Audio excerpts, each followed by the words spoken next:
Magandang umaga, magandang gabi mga kakanto. Saan man dako ng mundo kayo naroroon, kumusta po kayo? Ngayong araw ay pahinga muna ang ating mga bidang riders sa mga community services at charity activities dahil magkakaroon sila ng long ride papunta sa Lukban, Quezon, specific sa Dinarayong Kamay ni Jesus.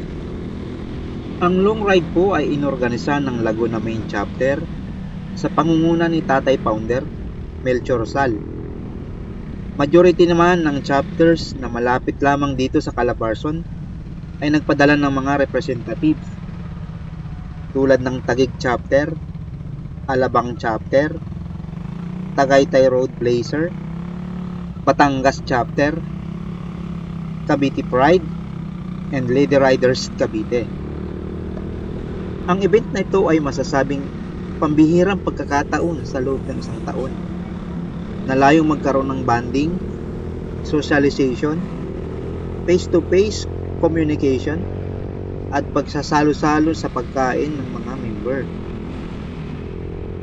Magsimula ang ride sa San Pedro, Laguna sa residence ni Founder na itinuturing na headquarters ng grupo. Ang naging route po ay may layong approximately 98 kilometers at may travel time na 3 hours and 10 minutes according to Google Map. Dahil hindi naman namin parating nadadaanan ng route na Santa Cruz, Cabinti, Luisiana, Lukban, ay dito kami dumaan. Mas malayo nga kumpara sa Nagkarlan, Mahayhay, Lukban na naging route namin pabalik. Naging makabuluhan at masayang araw ito para sa lahat.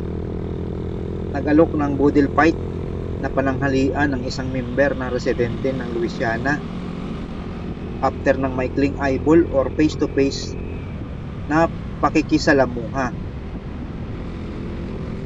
Tapos, majority ng chapter ay nagsipagpuntahan na sa iba't ibang mga side trip nila. Ang Cavite Lady Riders naman ay bumalik sa Kamay ni Jesus from bayan ng Luisiana, Laguna para makasama ang ilang members na late nang makarating sa venue dahil sa minor na mga aberyang nangyari sa daan. Para sa kaalaman ng lahat, ang long ride po ay isang organized na ride na ginagawa ng mga Riders Club na may iba't ibang purpose tulad ng ride for a cause or a charity ride, general eyeball, at pasyal or tour sa mga tourist destination.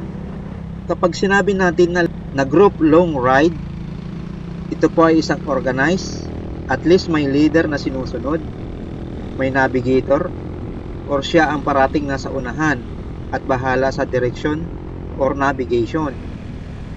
May mga marshals na namamahala naman sa kaayusan, nag-i-ensure na walang maiiwanan or maliligaw, at lalo na ay ang safety ng bawat rider. Mga kakanto, napakahalaga na gawin ng mga gustong sumali sa long ride ang mga sumusunod na pinaka-basic or minimum na kahandaan o readiness. Mag-advance research po tayo sa Google Map. Alamin natin yung lugar, lalo na yung mga alternative route, papunta at pabalik. Aba, wag na po tayong sumama kung ang rider ay wala sa kondisyon. Pares lamang po ang epekto ng lasing at puyat sa safetyness ng pagdadrive. Or pwede naman tayong sumama pero back ride na lang tayo.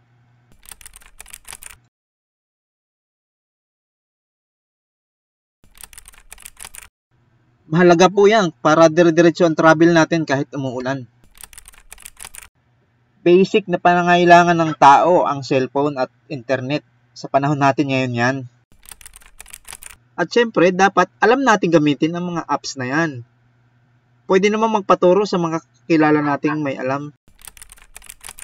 Napakahalaga po ng proper and good communication sa mga long ride na tulad nito.